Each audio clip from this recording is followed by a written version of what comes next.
Hi, my name's Dalton and I drive a Nissan 350Z with a V3 Nismo Body Kit on it.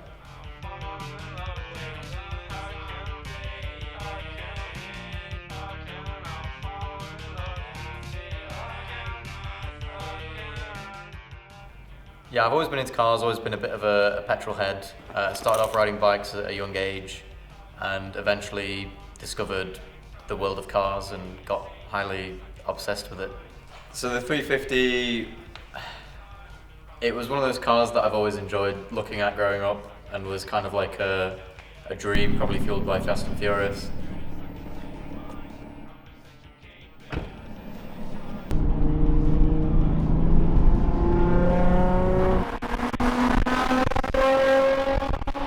I was talking to a co-worker of mine about, our dream cars, the cars that we really wanted to own at one point. Just so happens that my dream car was much further in reach than his. He said he wanted a Honda NSX, and at that point I said, I really want a Nissan 350Z, really want one. Little did I know that 6 months down the line I could afford one, and then actually went and bought one. It was kind of surreal to own a car that I've dreamed of having for years.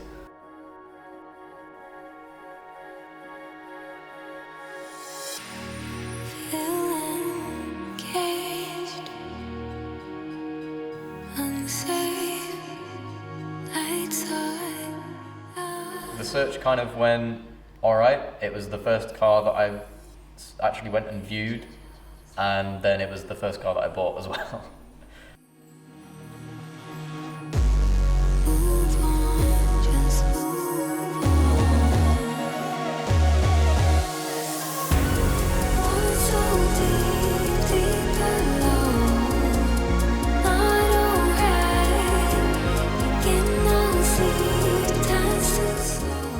It already had a lot of things done to it. It had the coilovers, it had the body kit that looked amazing, it had the wheel, well, I didn't buy it with the wheels, but it had the wheels, it had all the trick bits like polybush, camber adjustment arms, all the kind of stuff that you would want to do to a car. It just needed some TLC.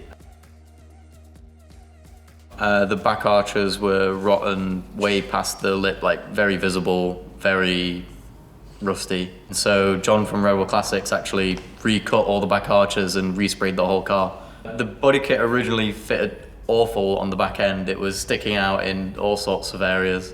And again, John worked his magic and got it fitting pretty much perfect.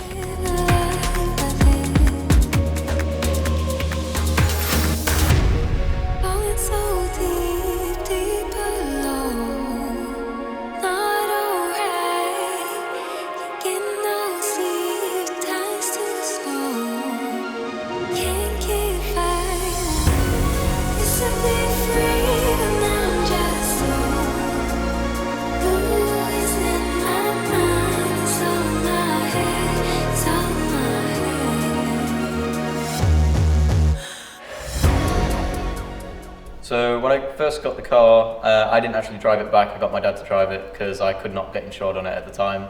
And then the first proper time I drove it was to go and get an MOT on it. And that was over a year after I bought the car. So obviously I was very excited to go and drive it and give it a good thrashing round.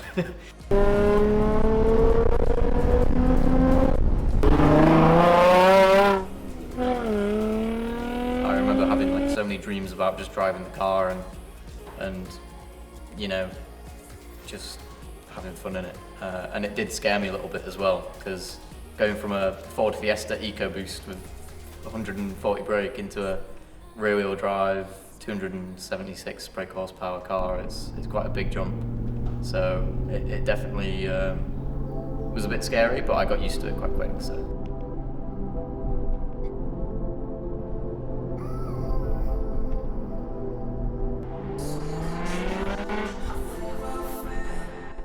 So yeah, I work a 9 till 5 as a software engineer, and fitting the car into my schedule seemed, it was a lot of go to work, and then as soon as I'm done work, come here and work on the car, and it was like that throughout the entirety of winter. I spend all my weekends here just getting it absolutely perfect. Well, perfect as can be.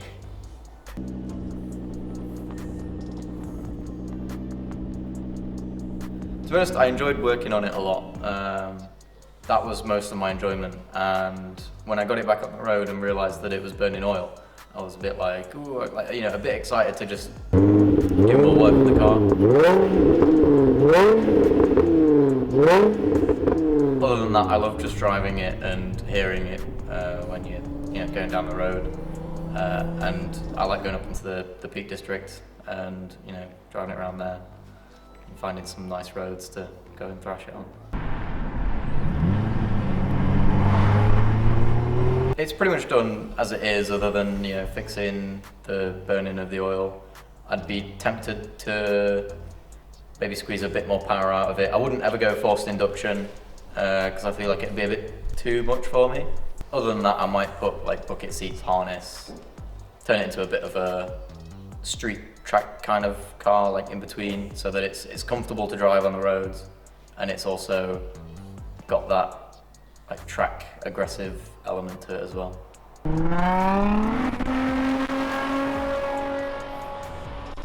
No, I thought about it long and hard. Even after buying it, I was like looking at other cars all the time, but I would never sell it. It's mine forever now, I think, until it either dies or I die. One of the two.